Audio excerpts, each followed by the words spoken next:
আসসালামু আলাইকুম। সবাই কেমন আছেন? ইতালির রোম সিটি থেকে আমি ইমরান চলে আসছি আমার আরেকটা নতুন ভিডিওতে আপনাদেরকে স্বাগতম। আজকে আমি আপনাদের সাথে সার্বিয়ার ৫টা ইম্পোর্টেন্ট জিনিস আপনাকে জানতে হবে সার্বিয়াতে আসার আগে। আপনাদের যদি ভিসা হয়ে যায় বা ইন ফিউচারে যদি আপনাদের ভিসা হয়ে যায়, তাহলে যে ৫টা জিনিস আপনাকে জেনে রাখা উচিত আগ থেকে। এগুলো নিয়ে কিন্তু অনেকেই টেনশনে থাকেন বা অনেকেই অনেক প্রবলেমের মধ্যে যান যে না জানি কি হয় বা আসলেই কি আমি ওইটা করতে পারবো কিনা, বা এইসব বিভিন্ন ধরনের ৫টা যে মোস্ট ইম্পর্টেন্ট জিনিস যেগুলো আমাদের সবারই জানা উচিত। এই ৫টা জিনিস নিয়ে আজকে আমি কথা বলবো। সবাই সাথেই থাকবেন। আপনি নতুন হলে অবশ্যই সাবস্ক্রাইব করবেন। ভিডিওটা ভালো লাগলে আপনারা শেয়ার করে দিতে পারেন। প্রথম অবস্থাতে বাংলাদেশ থেকে আপনারা যারা জমা করছেন বা অলরেডি যারা অ্যাপ্রুভাল পেয়ে গেছেন অথবা যারা ভিসা পেয়ে গেছেন, প্রথম অবস্থাতে যে জিনিসটা আপনাকে জানা উচিত, অনেকেই প্রশ্ন করেন সেটা হচ্ছে যে ভাই ভিসা পাইছি, অ্যাপ্রুভাল পাইছি, সব কিছু পাইছি বা পাইবো, পাওয়ার পর আমার আর কোনো সার্বিয়াতে যাওয়ার কোনো ধরনের সমস্যা, আমার এয়ারপোর্টে আমি প্রবলেম ফেস করব কিনা, লাইক ইমিগ্রেশন সংক্রান্ত কোনো ধরনের প্রবলেম আমাকে ফেস করতে হবে কিনা, এটা অনেকেই প্রশ্ন করেন। সো এই নাম্বার ওয়ান এই জিনিসটা আপনাদেরকে আমি বলে রাখি, এখানে আপনার ভিসা যদি জেনুইন হয়, আপনার এভরিথিং যদি জেনুইন থাকে, তাহলে আপনি কোনো ধরনের প্রবলেম ফেস করবেন না এবং উইদাউট এনি প্রবলেম ফেস ছাড়া আপনি এয়ারপোর্ট ক্রস করতে পারবেন। সেক্ষেত্রে কোনো ধরনের সমস্যা নাই। জাস্ট এগুলো নর্মাল চেক করবে, নর্মাল কিছু নামটাম জিজ্ঞেস করতে পারে, এটা সিম্পল। এটা ডাজন্ট ম্যাটার যে এটা নিয়ে আপনার বড় ধরনের ইস্যু বা আপনার কোনো প্রবলেম ফেস করতে হবে। সো আশা করি এই জিনিসটা আপনার জেনে রাখা উচিত, এটাতে কোনো ধরনের প্রবলেম আপনি ফেস করবেন না ইনশাল্লাহ।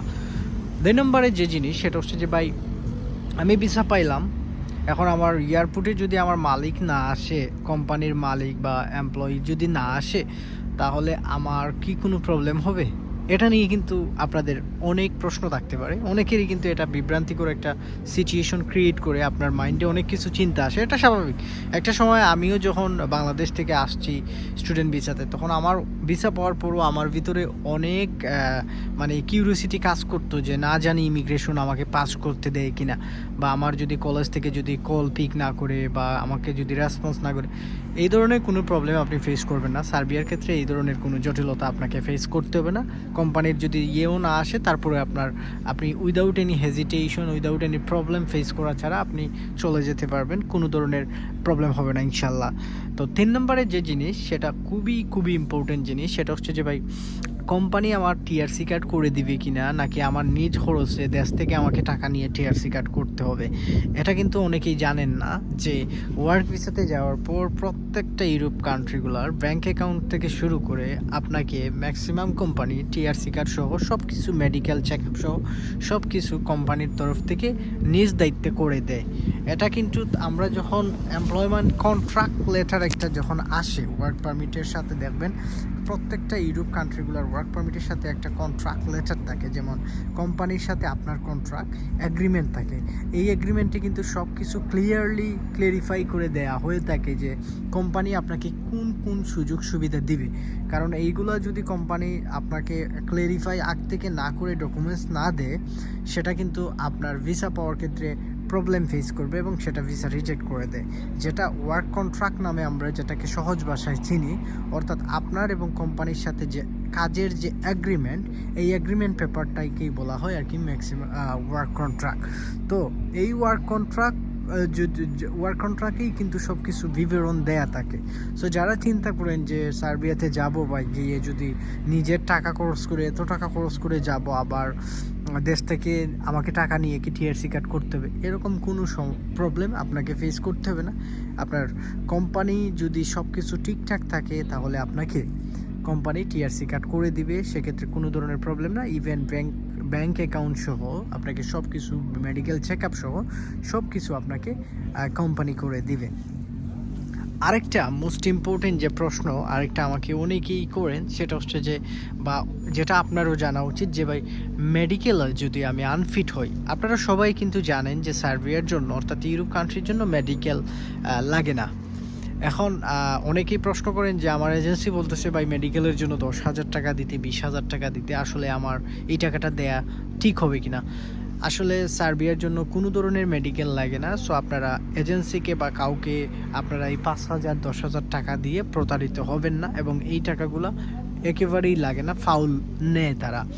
তো এখন প্রশ্ন হচ্ছে, ইমরান ভাই মেডিকেলে যদি আমি আনফিট হই সার্বিয়াতে যাওয়ার পর, তাহলে আমাকে কি দেশে পাঠিয়ে দিবে কিনা, বা কোনো ধরনের প্রবলেম আমার ফেস করতে হবে কিনা টিআরসি কার্ড পাইতে? আপনি যদি ধরেন ফর এক্সাম্পল মেডিকেলে সার্বিয়াতে গেছেন, যাওয়ার পর আপনার আল্লাহ না করুক একটা ইনসিডেন্ট ঘটে গেছে, বা আপনার কোনো একটা রোগ ধরা পড়ে গেছে, আপনাকে বাংলাদেশে পাঠাবে না, আপনাকে ওইখানে পর্যাপ্ত পরিমাণ ট্রিটমেন্ট আপনার কোম্পানির তরফ থেকে দেয়া হবে। এটাও একটা লয়ের ভিতরে পড়ে। তো আশা করি আপনারা এই জিনিসটা বুঝতে পারছেন। আমি আবারও রিকোয়েস্ট করবো, প্রিয় ভাইয়েরা, যারা আমার পুরাতন ভাইয়েরা আছেন তারা তো অবশ্যই লাইক সাবস্ক্রাইব শেয়ার, তারা তো অবশ্যই লাইক এবং শেয়ার করে দিবেন, সাথে কমেন্টও করে। আপনারা যারা নতুন আছেন প্রিয় ভাইয়েরা, সাবস্ক্রাইব করে দিবেন। আপনারা আমি লাইভে আসলে আপনাদের যে কোনো ধরনের প্রশ্ন আমাকে আপনারা করতে পারেন। ইভেন আপনারা চাইলে আমার ফেসবুক পেজেও কানেক্টেড হতে পারেন। আরেকটা যে মোস্ট ইম্পর্টেন্ট, যে 5 নাম্বারে যে মোস্ট ইম্পর্টেন্ট, সেটা আসলে সবার জানা উচিত। না জানলে এটা আপনি বিপদে পড়তে পারেন। ধরেন আপনি সার্বিয়াতে ভিসা পাইলেন, গিয়ে দেখলেন আপনার কোম্পানির সাপ্লাই, এখন আপনার কোম্পানি আপনাকে মানে টিআরসি কার্ড করে দিছে কিন্তু কাজ দিচ্ছে না। এখন আপনি কি করবেন? এখন অনেকের মনে প্রশ্ন যে ভাই আমার কোম্পানি সাপ্লাই কোম্পানি পড়ে গেছে। আর এবার এটা সচরাচর বাংলাদেশের 95% ভিসা যারা সার্বিয়াতে যাওয়ার পরেই গিয়ে ম্যাক্সিমাম কিন্তু সাপ্লাই কোম্পানির আন্ডারে আপনাকে কাজ করতে হবে, কারণ সার্বিয়াতে ম্যাক্সিমামই কিন্তু supply company. Real genuine company খুবই রেয়ার, এবং এগুলোতে আসলে রিয়েল যে জেনুইন কোম্পানি তাদের লুকেই কাজ করে, এবং আরও কিছু আছে যেগুলো কাজ করে ভালো আর ডিপার্টমেন্টে। তো যাওয়ার পর আপনি কাজ চেঞ্জ করতে পারবেন কিনা, যদি সাপ্লাই কোম্পানিতে আপনার টিআরসি কার্ড সহ আপনার সব কিছু আছে, কিন্তু আপনার কোম্পানি আপনাকে কাজ দিচ্ছে না, আপনি বসে খাচ্ছেন, তাহলে আপনি কি কাজ চেঞ্জ করে, বা আপনি কি অন্য কোথাও কাজ করতে পারবেন? হ্যাঁ, আপনি অন্য কোথাও কাজ করতে পারবেন। আপনি যদি কাজ ম্যানেজ করে ফেলেন, আপনার হাতে যদি টিআরসি কার্ড থাকে, তাহলে আপনি অতি সহজে আপনি কাজ ম্যানেজ করে নিতে পারবেন। এখন 6 নাম্বার যে আপনি যদি কাজ খুঁজে পান তাহলে কাজ করতে পারবেন, আপনার হাতে যদি টিআরসি কার্ড থাকে। এখন এই জায়গাতে আরেকটা জিনিস অনেকের মনে দুআশা থেকে যেতে পারে, যদি এটা আমি না বলি, সেটা হচ্ছে যে আপনার এখন কোম্পানি সাপ্লাই, আপনার কোম্পানি আপনাকে টিআরসি কার্ড করে দিচ্ছে না, কিছুই করে দিচ্ছে না। জাস্ট আপনি ওখানে গেলেন, যাওয়ার পর আপনাকে কোনো রকমভাবে দালাল সার্বিয়া ইমিগ্রেশন ক্রস করে দিছে, কোম্পানি নাই, নামমাত্র জাস্ট কোম্পানি ছিল। এখন আপনার করণীয় কি? আপনি কি কাজ খুঁজে পাবেন? দেখেন, উইদাউট টিআরসি কার্ড ছাড়া আপনি কোনো দেশেই কাজ খুঁজে পাবেন না, অর্থাৎ অন্য কাজে শিফট হওয়া বা অন্য কাজ করা আপনি পাবেন না।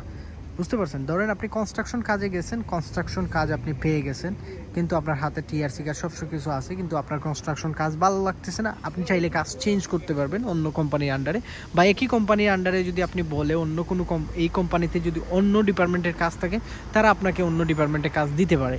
কিন্তু আপনার হাতে যদি টিআরসি কার্ড না থাকে, কিছুই না থাকে, তাহলে আপনাকে কেউ কাজ দিবে না। এবং সেটা ইউরোপীয় ল অনুযায়ী, মানে ইউরোপ কান্ট্রিগুলোর ল অনুযায়ী, যদি উইদাউট টিআরসি কার্ড অবৈধ হয়ে যায়, মানে এটার কোনো ভ্যালু থাকে না যে আপনি এখানে আসেন, কারণ আপনার একটা প্রমাণ থাকতে হবে যে আপনি এই দেশে অস্থায়ীভাবে বসবাস করতেছেন এবং আপনার কাজের রাইট সহ আছে। তো আশা করি এই জিনিসটা আপনারা বুঝতে পারছেন যারা আমাকে প্রশ্ন করছেন। আরেকটা জিনিস প্রশ্ন হয়তো সবাই করেন, বা অনেকের মনে আরেকটা জিনিস প্রশ্ন থাকতে পারে, যে যাওয়ার পর যদি আমি চাই বৈধভাবে যেতে, তাহলে সার্বিয়া থেকে আমি বৈধভাবে কত বছর পর যাইতে পারবো? এই জিনিসটা আপনাদের সবারই জানা উচিত।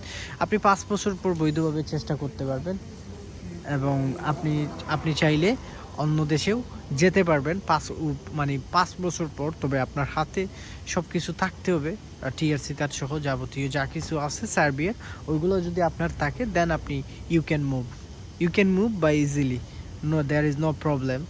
বাট উইদাউট ইয়োর পিআর, এই পিআর ছাড়া আপনি সার্বিয়াতে থেকে বৈধভাবে মুভ হতে পারবেন না। বুঝতে পারছেন?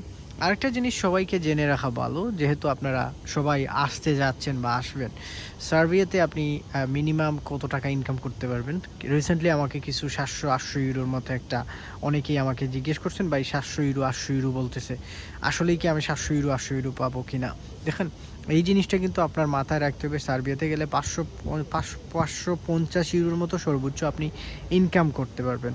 কারণ আমরা অনেকেই কিন্তু কিস্তি তুলে, লোন তুলে, মানে অনেক বায়েরা আছে সুদে দাঁড় দেনা করে টাকা পয়সা আনেন। তো সেই সুবাদে আপনি যদি ওইটা মেইন জিনিসটা যদি না জেনে আপনি যান, তাহলে কিন্তু বিপদে পড়বেন।